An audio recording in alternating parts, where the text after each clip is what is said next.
అది పీజీ సరిపోదు, డిగ్రీ అన్నా కదా. పీజీ కూడా పీజీ సినిమా పీజీ కూడా సరిపోదు నాకు తెలిసి. పోతా ఇప్పుడు ఇంతకుముందు ₹2 ఉండి ఇప్పుడు ₹5 అయిందో ₹10 అయిందో జెండు మామ తీసుకొని పోవాలా. సినిమా భయ్యా విన్నావా?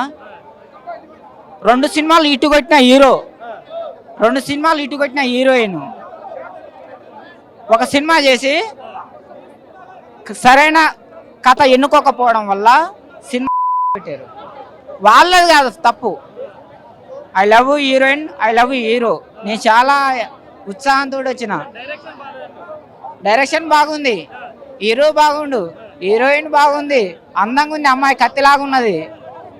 కానీ ఆ కథలో దమ్ము లేదు, ఆ కథలో దమ్ము లేదు.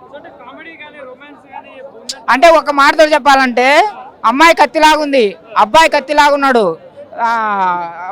ఏంటి శోభనరంలో పోతే అది లేదన్నట్టుగా ఉంది సినిమా. అర్థమైందా?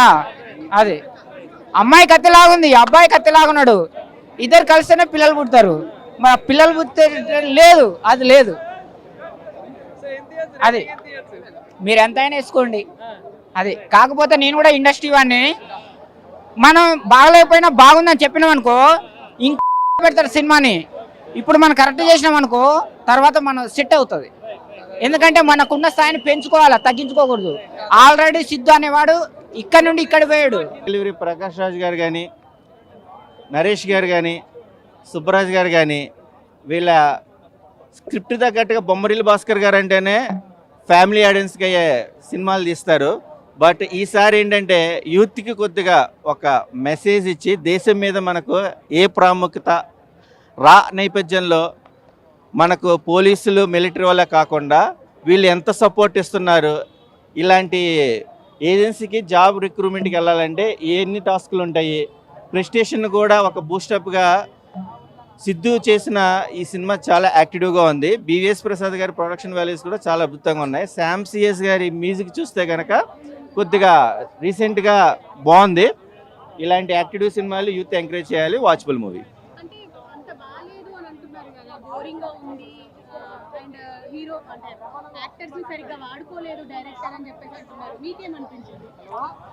ఇప్పుడు జనరల్గా సాఫ్ట్వేర్ అంటే ఎగబడతారు జనాలు. అది వచ్చినా రాకపోయినా ట్రై చేస్తారు.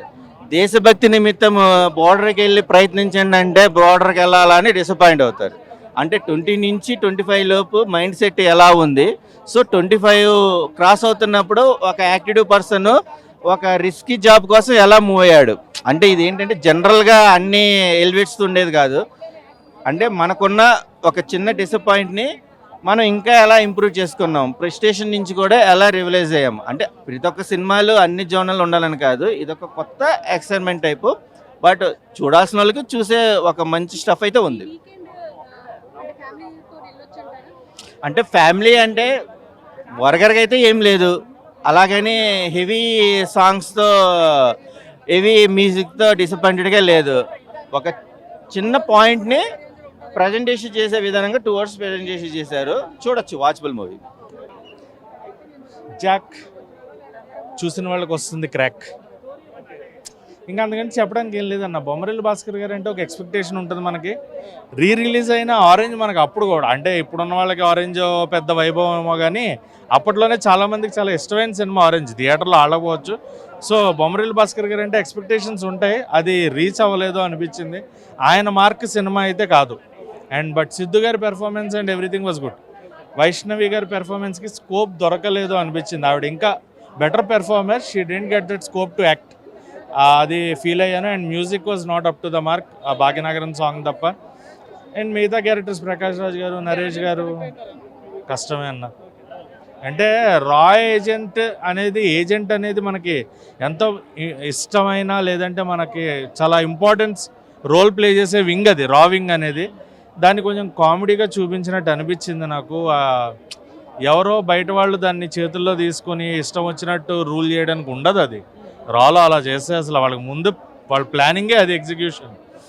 జాయిన్ అవ్వాలనుకుంటే దానికి ఒక ప్రొసీజరు, దాని నుంచి చేయాలనుకునే వర్క్ కానీ ఏదన్నా కానీ చాలా ప్రాపర్గా ఉంటుంది.